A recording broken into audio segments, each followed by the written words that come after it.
এই 25 বছরে পাপগুলো কি করা হয়েছে, কোনো একটা পাপ বাকি আছে কিনা যা করা হয় নাই। 25 ইয়ার্সের মধ্যে অনেকেই জিনা করেছে, অনেকেই। আমি আপনাদের কথা বলছি না, এভারেজ আমি পুরো বাংলাদেশের ইয়াং জেনারেশনের কথা বলছি। 25 বছরের ইয়াং এই প্রজন্মটা, এই লেটেস্ট যে প্রজন্মটা, এদের অনেকেই জেনা করেছে, বিবাহ বহির্ভূত সম্পর্ক। এবং আমরা এখন জেনাকে অনেক সময় উস্কেও দেই, আমরা অনেক সময় এটাকে প্রমোটও করি, আমরা এটাকে ফ্যাশনও মনে করি। কারণ আমাদের ঢাকায় মানুষ বলে যে তোর গার্লফ্রেন্ড নাই, এটাই হচ্ছে ওদের কাছে অবাক করা বিষয়।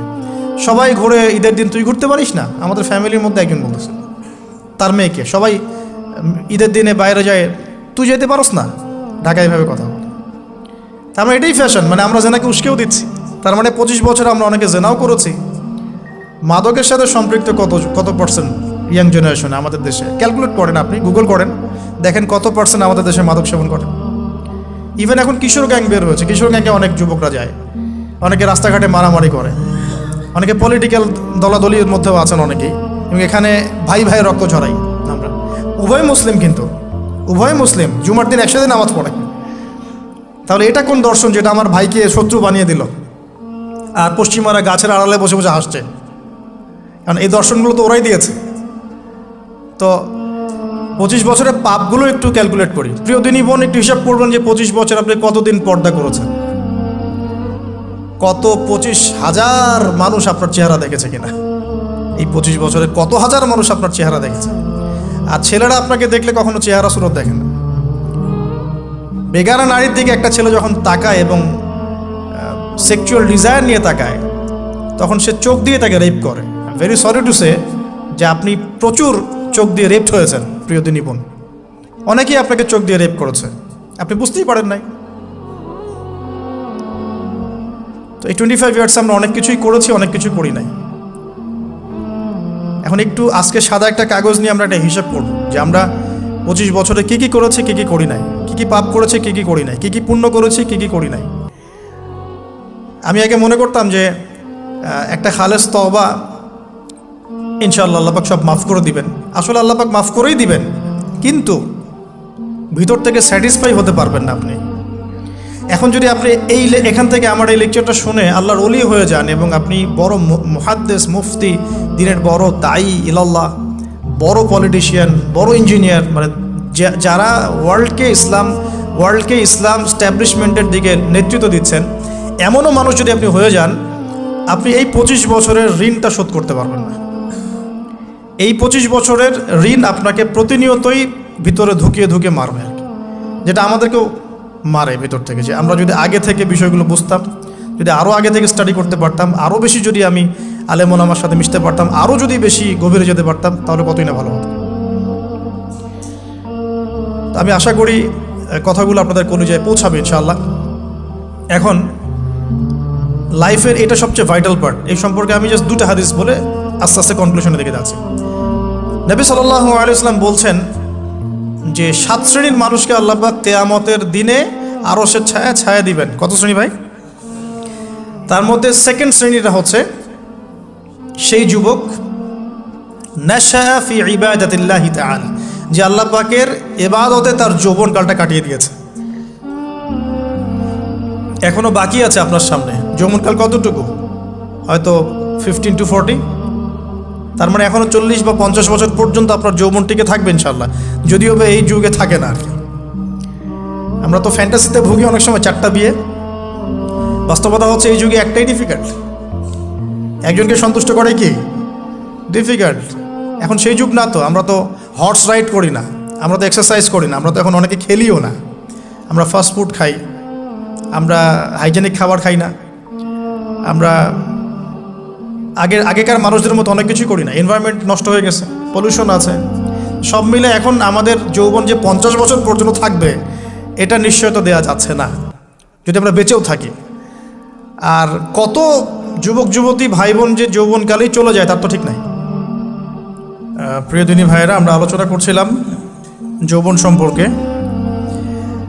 এই বিষয়ে আমি 2টো হাদিস বলার নিয়াত করেছিলাম। তো প্রথমটা শুনিয়েছি মোটামুটি, সেটা হলো নবী সাল্লাল্লাহু আলাইহি ওয়াসাল্লাম বলেছেন যে কিয়ামতের মাঠে আল্লাহ রাব্বুল আলামিন যে 7 শ্রেণীর মানুষকে তার আরশের ছায়া দিবেন, তার মধ্যে তৃতীয় শ্রেণী হচ্ছে সেই যুবক যে তার যৌবনকালটাকে আল্লাহর পথে উৎসর্গ করেছে বা কাটিয়ে দিয়েছে। আরেকটা হাদিস যেটা বলতে চাচ্ছিলাম সেটা হলো, কিয়ামতের মাঠে 5টা প্রশ্ন হবে, স্পেশাল 5টা প্রশ্ন, যে 5টা প্রশ্নের উত্তর না দেয়া পর্যন্ত কাউকে ছাড়া হবে না। তার মধ্যে প্রথম প্রশ্নটাই হচ্ছে তোমার জীবন কোন কাজে কাটিয়েছো, এবং দ্বিতীয় প্রশ্ন হচ্ছে তোমার যৌবন কোন কাজে কাটিয়েছো। সো আমি বলছিলাম আপনাদেরকে যে যৌবন কালটাকে যদি আমরা আল্লাহর পথে কাটাতে পারি, ইনশাআল্লাহ তাআলা আমাদের এই যে উদ্দেশ্যটা, যে নিজেরা দিন পালন করব, নিজের পরিবারের মধ্যে প্রতিষ্ঠা করব, আমাদের সমাজে দিন ইসলামের দাওয়াতি কাজ করব, যেখানেই থাকি সৎ থাকব, একদিন ইনশাআল্লাহ দিন আবার বিজয়ী হবে, এই যে স্বপ্নগুলো, এগুলো বাস্তবায়িত হবে ইনশাআল্লাহ তখনই যখন আমরা নিজেরা পরিবর্তিত হয়ে সমাজের জন্য ভালো কিছু বয়ে নিয়ে আসবো ইনশাআল্লাহ। তা আমি জাস্ট কয়েকটা পয়েন্ট আপনাদের সাথে একটু শেয়ার করে শেষ করে দিব, যে এখন থেকে কিভাবে আপনারা বা আমরা আমাদের যৌবনটাকে আল্লাহর পথে কাটাতে পারি। প্রথম যে পয়েন্টটা আমি লিখে নিয়ে এসেছি সেটা হলো, আমি একটু বলেওছিলাম যে আমাদের নিজস্ব খসড়া একটা আমলনামা তৈরি করতে হবে আর কি। আজকে আমরা সেটা করতে পারি বাসায় গিয়ে, যে আমরা যদি আমাদের গড় আয়ু হয় 60 বছর, তাহলে আমরা এখন কতটুকু সময় পেতে পারি, আর এই সময়টুকুর মধ্যে আমাদের টার্গেট কি, আমরা আসলে কী চাচ্ছি, কি অ্যাচিভ করতে চাই। যা চলে গেছে এই সময়টুকুর মধ্যে আমরা কিভাবে আল্লাহর রহমত পাবো, ক্ষমা পাবো কিভাবে। যা চলে গেছে এর মধ্যে অনেক নামাজ কাজা থাকতে পারে, রোজা কাজা থাকতে পারে। অনেক সময় এমন হতে পারে যে আমরা অন্যের হকও নষ্ট করেছি। প্রথম যে কাজটা করা উচিত সেটা হলো খালেস তওবা। 1 নাম্বার তাহলে আমরা বলতে পারি, যদি আমরা এখন সংকটগুলো চিহ্নিত করে সমাধানের পথে হাঁটতে চাই, তাহলে আমাদের যৌবনটা আল্লাহর পথে উৎসর্গ করা ছাড়া কোনো অপশন নাই। উৎসর্গ বলতে আমি বোঝাচ্ছি কাটিয়ে দেয়া, আল্লাহর ইবাদত করে কাটিয়ে দেওয়ার কোনো বিকল্প নাই। তার জন্য প্রথমত আমাদের নিজেদের জীবনের কৃতকর্মগুলোর হিসাব নিকাশ মেলাতে হবে, 1 নাম্বার। আর 2 নাম্বার হচ্ছে বিশুদ্ধ তওবা করে আল্লাহর পথে ফিরে আসতে হবে। বিশুদ্ধ তওবা কিভাবে করব এটা আমরা অনেকে বুঝি না। অনেকে মনে করি যে মুখ দিয়ে জাস্ট আস্তাগফিরুল্লাহ বললেই হয়তো তওবা হয়ে যায়, বিষয়টা এমন নয়। বিশুদ্ধ তওবা হচ্ছে আপনি আল্লাহর দিকে পরিপূর্ণ অভিমুখী হবেন, রুজু করবেন, এর নাম হলো বিশুদ্ধ তওবা। যে পাপগুলো করেছি এগুলোর জন্য ক্ষমা চাওয়া, এই পাপগুলো কোনোদিন করব না এরকম প্রত্যয় ব্যক্ত করা, আর যদি অন্যের সাথে সম্পৃক্ত কোনো হক থেকে থাকে সেটা ফেরত দেওয়া। তো আমরা আজকে গিয়ে সুন্দর করে ওযু করে 2 রাকাত নামাজ পড়তে পারি। 2 রাকাত নামাজ পড়ে আমরা আল্লাহকে বলতে পারি যে আস্তাগফিরুল্লাহাল্লাযী লা ইলাহা ইল্লা হুয়াল হাইয়ুল কাইয়্যুম ওয়া আতুবু ইলাইহি। আল্লাহ, আমি আমার জীবনের এই যে একটা বড় সময় তোমার থেকে দূরে ছিলাম, নামাজ কাজা হয়েছে, রোজা কাজা হয়ে গেছে, চোখের হেফাজত হয় নাই, জিনা হয়ে গেছে নাউযুবিল্লাহ, মাদকের সাথে সম্পৃক্ত ছিলাম নাউযুবিল্লাহ, আমরা মিউজিক্যাল ইনস্ট্রুমেন্ট প্লে করেছি, ইত্যাদি ইত্যাদি। এগুলো থেকে আল্লাহ আমরা আজকে তোমার কাছে তওবা করছি, ক্ষমা চাচ্ছি, এবং আগামী দিনগুলোতে তোমার হুকুম আহকাম মেনে চলার তৌফিক চাচ্ছি। 2টো জিনিস খুব প্রয়োজন, একটা হলো তৌফিক, একটা হলো দোয়া। আপনার প্রচেষ্টা আল্লাহর কাছে দোয়া করতে থাকা এবং আল্লাহর কাছে তৌফিক কামনা করতে থাকা।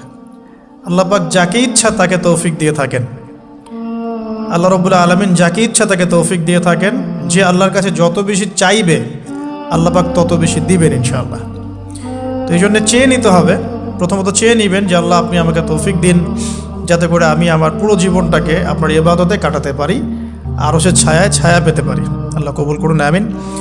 এখন ইস্তেগফার করার পর যার যার হক তাকে তাকে ফিরিয়ে দেওয়া উচিত। যদি আপনি বা আমি, আল্লাহ না করুক, কারো হক নষ্ট করে থাকি, সেটা ফিরিয়ে দিতে হবে। এই হক নষ্ট ফিরিয়ে দেওয়ার মানে এটা নয় যে গার্লফ্রেন্ডকে কথা দিয়েছিলেন বিয়ে করবেন, সেখান থেকে ফিরে আসা যাবে না, ব্যাপারটা কিন্তু এমন নয় আর কি। এরকমও প্রশ্ন আমাদের কাছে অনেকে করেছেন যে আমি তো আমার গার্লফ্রেন্ডকে কথা দিয়েছিলাম যে আমি তোমাকে ছাড়া আর কাউকে বিয়ে করব না, তো এখন কি আমি ফিরে আসলে, তওবা করে ফিরে আসলে কি এর জন্য আল্লাহ আমাকে ধরবেন কিনা? মনে রাখবেন, শয়তান হচ্ছে এই পৃথিবীর সবচাইতে ইন্টেলেকচুয়াল প্রাণী। সিরিয়াসলি, ও যে এত বেশি স্মার্ট যেটা আমাদের চিন্তারও বাইরে, চিন্তার বাইরে। যখন শয়তান সরাসরি মানুষকে পথভ্রষ্ট করতে ব্যর্থ হয়, তখন কিছু নেক সুরত ধারণ করে। দিনী ভাই দিনী বোন, এটা নেক সুরত, ঠিক আছে। তারপরে দাড়ি টুপিওয়ালা মানুষের মধ্যে এটা ঢুকিয়ে দেওয়া যে আমি তো অনেক আবেদ মানুষ, পরহেজগার, ওরা তো ককরোচ। দেখবেন বেশি না, 1 মাস যদি কেউ নামাজ পড়ে, 1 মাসে 10টা বই পড়াশোনা করে, ইসলাম সম্পর্কে একটু ঘাটাঘাটি করা শুরু করে, অন্যদের সাথে কথা বলার ক্ষেত্রে তার যে বডি ল্যাঙ্গুয়েজ, এটা খেয়াল করবেন। তো শয়তান কিন্তু অনেক স্মার্ট, এভাবে শয়তান অনেকভাবে মানুষকে প্রতারিত করতে পারে। সো শয়তানের নেক্সট স্রোতে ধোকায় পা দিবেন না। আল্লাহ পাক আমাদের সবাইকে হেফাজত করুন, আমিন। খুব ভালো একটা কাজ করছি মনে করে, একটা বড় প্রজেক্ট করছি সারা বাংলাদেশ ব্যাপী, একটু মনের মধ্যে ঢুকিয়ে দিল যে মানুষ তো দেখুক, মানুষ ভালো বলুক, যথেষ্ট আমল ধ্বংস হওয়ার জন্য। এতটুকু যথেষ্ট আমল ধ্বংস হয়ে যাওয়ার জন্য। আল্লাহ মাফ করুক আমাদেরকে। তো প্রথমে প্রিয় ভাই, তওবা করে ফিরে আসা, যার যার হক তাকে তাকে ফেরত দিয়ে দেওয়া। এরপরের সবচাইতে ইম্পর্টেন্ট জায়গাটাই হচ্ছে ইলম অর্জন করা। যেখানে আছেন সেখানেই থাকবেন, মানে যে প্রতিষ্ঠানে যে সাবজেক্টে পড়ছেন, এখন আপনাদের প্রায় জীবনের 20টা বছর চলে গেছে। এখন সবার পক্ষে আবার ইউটার্ন করে 0 থেকে স্টার্ট করা পসিবল না, এবং এটা বুদ্ধিমানের কাজও হবে না, এটা বুদ্ধিমানের কাজও হবে না। ওই সেকশনে যারা আছেন তাদের সংখ্যা কিন্তু প্রচুর, যারা দিনই লাইনে পড়াশোনা করছেন, ঠিক আছে।